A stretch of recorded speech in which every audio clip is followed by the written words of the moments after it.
This is really one of the most meaningful processes I've been involved with in my entire time in the city. This is really transformational. A 160-acre piece of land in Winnipeg that has sat underdeveloped for almost 2 decades is one step closer to a bright and vibrant future. An agreement between the City of Winnipeg and the Treaty 1 nations could see the largest urban reserve in Canada developed here on these lands.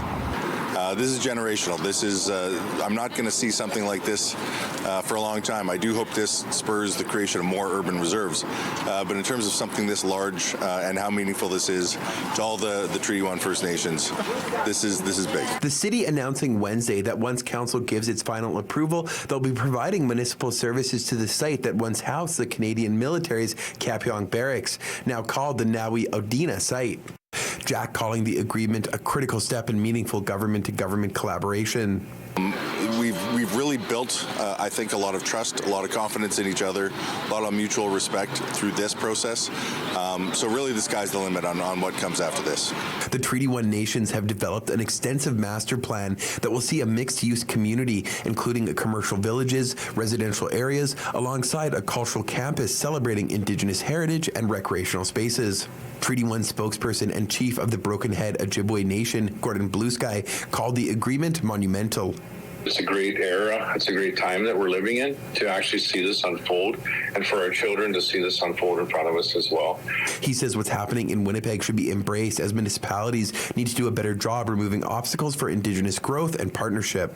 And it's unfortunate because in most cases across the country, if not all cases, urban First Nation economic development has only benefited the local economy, the residents in the area, and so on. So for me, it's quite a step forward, and it's a big check mark and a big feather in the cap of the city of Winnipeg to show how reconciliation in action actually looks and feels for our communities.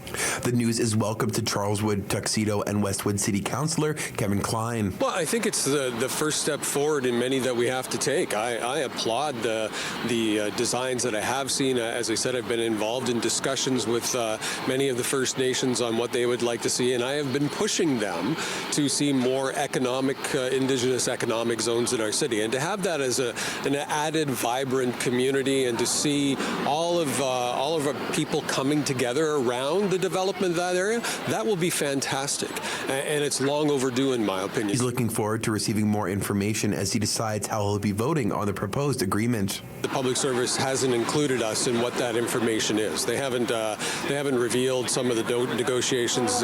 We weren't aware of that. So it's hard for me to be, 100% supportive of it until I read it and see what it means, not just for my residents, but for the city of Winnipeg, and really what are the challenges and what are some of the opportunities, and have we addressed all of those?